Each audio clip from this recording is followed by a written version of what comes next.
Sir from 17 once again. This is my Uncharted 3 crushing difficulty video walkthrough. This is chapter 7, it's called Stay in the Light, and we're pressing square to brush off the spiders. And I'm not much of a fan of spiders, but the spiders in this game don't bother me at all. They don't look like spiders to me, they look more like beetles. Some kind of weird scarabs. This mission is another example of interesting balance on Brutal. The bugs do not do brutal damage to you. You will not die by 2 bites. If you die by 2 bites, the bug sections would be the hardest sections in the game. Especially the one where you have the sawn off and you're at the door and you're trying to defend, because that bit would be ridiculous. Look, I'd already be dead now. But as you can see, incredibly fair. There's nothing wrong with this section whatsoever. It's spot on. And the rest of the fights in this chapter are also more fun than they are difficult, so you shouldn't have too many issues. I think it's pretty much smooth sailing now up until the next chapter, and then the next chapter is going to remind you that you're on Brutal. But there's going to be a lot of cinematic running moments, the traditional Uncharted sequences. I never remember the camera being as stubborn as it is in this game. There are moments where the camera tries to lead you very rigidly, so it'll force a weird angle on you, and you'll try moving the camera and it just won't work, and then you realise, oh yeah, it's telling me to go this way, which is a rather forceful way of leading a player, but I understand why they do it. This bit right here really reminds me of Libertalia. You know, some of the when you get to the end of Uncharted 4 and it's got some of those areas, you can definitely see some of the design ethos that we've got from Uncharted bleeding through there, even though it is a different creative director. And I do wonder sometimes what Uncharted 4 would have been like if is it Amy Hennig, I think she's called, who was the creative director for, I believe, the first 3 games, if she'd have not been usurped by the Druckmann guy, you know, the man who did The Last of Us. He was part of a little bit of a coup d'etat, wasn't he? And they usurped her, made her abdicate her throne, and I can't help but feel like I would have liked Uncharted 4 more if she'd have had a hand in it. Isn't it weird, that kind of bizarre and uncalled for notion? Because the game designer would have still been whoever designed the game, so the mechanics would have still changed in the way that they did potentially. Because I assume that Amy, you know, the creative director, it's their ruling to generally have say over everything that goes into the game, because, you know, they're at the top. But for the most, they trust the people around them, they make sure it's working, they make sure it's moving towards their vision, and then they let them do their work. And I know that she was primarily one of the head writers, wasn't she? So her emphasis was probably a lot on story, and she left the gameplay to the people who did gameplay really well. Look at this. You see what I'm doing here? I'm holding the left L1 just long enough to pop out of cover and show you that I don't have a reticle. This is my issue with the shooting in this game when it comes to shooting from cover. They're so obsessed with animation priority that they will not give me an opportunity to fight back until a preset amount of time has passed. And in that preset amount of time of Drake getting out of cover to ready his gun, you can die on Brutal. And that's my issue with it. It's just really frustrating. And that's the main issue you're going to have on the hanging section. Because not only does your aim reset, and there's this weird magnetism where you're fighting against the controls to get your aim to hook up to the enemy, but also you have to wait 6 frames, 9 frames, however long it is that it takes for Drake to do his fancy leaning animation to get his gun there. And was it Quantum Break, where when you press the trigger, your character snapped instantly to aiming? It looked disjointed, it was so fast. But you know what that is? That's gameplay over bullshit. That's gameplay over realism. That's gameplay as a focus, and that's what games should be. And Quantum Break is not a great game. It's a good game that had a lot of promise that fundamentally failed, for me personally. Uncharted are games, they're great games. But this is a failing of a game, because it prioritises this notion of animations. And it doesn't make sense. And especially on Brutal, where the game is designed to murder you in 2 shots, to have this honesty and this rigidity when it comes to how long it takes me to return fire is the reason why everybody uses the cover trick, because the cover is too dangerous. By the time you've got out of cover and you've got your bearings, you're dead. And it's unfortunate, but it's one of the reasons that I really disliked certain aspects of Max Payne 3. Because on Max Payne 3, when you went up against cover, he put his hands against it. He did this fancy animation of like, ooh, I'm too close to a wall. It's like, well, that's beautiful, and now I'm fucking dead. Thanks. You know, none of this. None of this. If this is what realism is in games, I don't want it. Because it doesn't help me. It looks amazing, but this is not a film. This is a game. and that's a big problem to somebody like me who wants to have optimum control. Because the last thing I want when I'm playing a game is to feel like the game's lagging behind me. You know, it should be me lagging behind the game, and when I speed up, we win. It shouldn't be, I'm not getting what I'm asking for here because the game is falling behind. And it sounds very arrogant, doesn't it, and to say things like that, but it can be true. And I have no doubt you felt a similar feeling where you knew exactly what you were doing, you tried to do it, and the game failed you. And in today's days of YouTubers and gaming online and everybody putting up their own gameplay, especially with commentary, you get a lot of these moments where people blame the game, and a lot of the times it's not warranted. A lot of the times it is. You know, it's one of those interesting balances. Some people, you know, are worse than others. I've done it, you've done it, we've all done it. But there are also moments where the game is legitimately to blame. I have horror stories on emulated God Hand because the controls are delayed because of the emulation.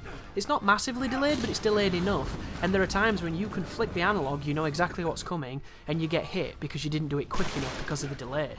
It's like that scene in is it Scream 2? Or is it, no, it's Scream 1, I think, isn't it? Where they're in the news van and they're watching Randy on the sofa and he's watching Halloween and the killer's behind him. So they run out of the van forgetting about the delay, and then of course he gets jacked because of the whole horror movie timing. They're all in the perfect place to murder you. But this is quite tricky, this. Once you kill the heavy, when you go down these stairs, there's going to be 2 guys spawning on your left, and there's also people on the ground floor that are really good at shooting you in cover. So I'm not going to push this too aggressively. I'm going to shoot from this balcony, and it's very difficult to see because of the haze of the heat and the burning and the embers and everything. But I drop down here, and somebody takes a pot shot at me, but they can't quite hit me for some reason. So, do you see how many people's down there? That's a lot of people. I don't think they're technically straight up enemies. I think they might run away once you've done a few shots to these people. That's a dead dude in a hoodie. Wearing a hoodie in a burning house. It's probably polyester too. Not a good idea. And there's this guy to kill.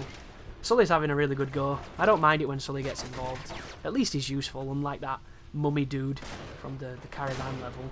He's there to look good and that's it. He's essentially moving decorations. There's a sneaky dude over there, so pop him with a couple of headshots. The AK in this game is very empowering. It's such a great gun. Some of the guns in this game are wonderful to use. Some of them not so much. There's another guy over there. Thankfully, Sully told me that he was there. Did you see that? I didn't realise there was a dude still over there. Sully starts shooting at him. The game is communicating to me where people are. Wonderful design. So there's just that fella. Gonna zoom in a little bit. Can we clip him on the top of his cap? This bugs me too. I don't like it when enemies can stay in cover for large amounts of time. I find it to be very frustrating. I would have preferred him to bob out of cover and instantly kill me than sit in cover forever. And I'm a weird guy, folks. That's one of the things you'll learn about me if you stick around long enough. Some of the things that I demand of games are very high standards, and some of them are just preposterous, but it's inherently how I like to consume gaming, so it's just the facets of my personality shining through. Here comes a lovely falling sequence. We're coming up on a really tricky section too. I had no idea about this section, but I'll probably never forget it because I died about 7 times.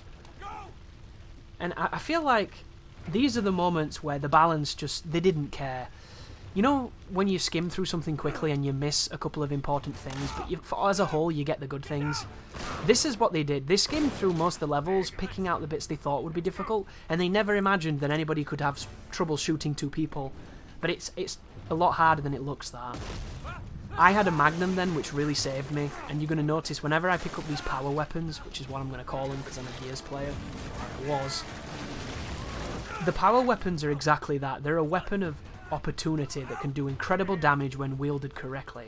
I have a habit of hoarding them, and then the game takes them off me, which makes me very sad. So, my advice to you folks is always understand the gunfights that are coming so that you can use them appropriately, and just prioritise their uses. Don't blind fire with the Magnum, you know. Don't do crazy quick shots with your Magnum unless you're hitting. If you're missing, why the fuck are you doing it? And I say this for good reasons. The Magnum is a one-shot kill.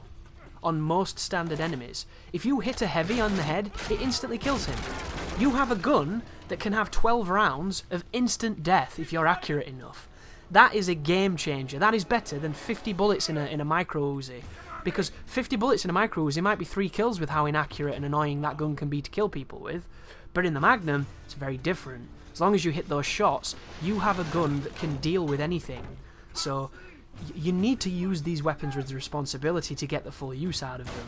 And it always makes me sad when I see myself doing these unoptimized things, because I know I could have done so much better, but sometimes it's just how it works. Like, the grenade launcher is fantastic for that.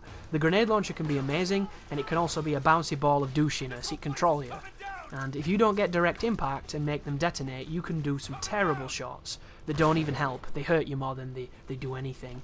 And that's a weapon that is really powerful and can do magic things, but it can also be rubbish, for lack of a better word. But this moment here, I really like the idea of the fire burning away your cover because it forces you to move. The problem with it is you die so fast on Brutal, you can get put in situations here where there's nothing you can do. Right now, all I want to do is roll, but I can't do it because it's the same button as cover, and cover on this game is so sticky.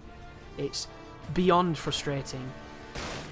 I don't want to go into it too much. All I'm going to say, folks, is if you've ever mashed circle to do a roll to get out of a bad situation and try and duck and dive and stay alive, and you've ended up going into a piece of cover and getting murdered on it, I know exactly how you feel, and I didn't like it either, and it made me very mad.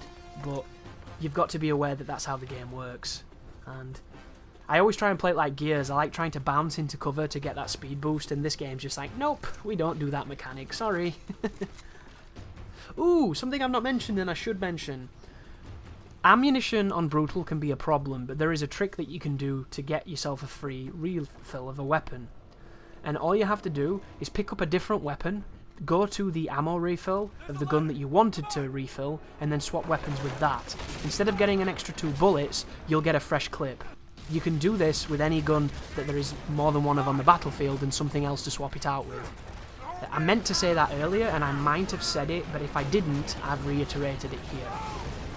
You don't have to do it, but it's clever to do it. It'll save you in a lot of situations. You can also do some checkpoint manipulation. Whenever you restart a checkpoint, the game generally starts you with a lot more ammo than you had if you've been wasteful, and in certain areas where you can run around and pick stuff up after a gunfight, if you restart your checkpoint there, it will reset a lot of the items in that room, so you can grab the grenade, you can grab the power weapon, so on and so forth.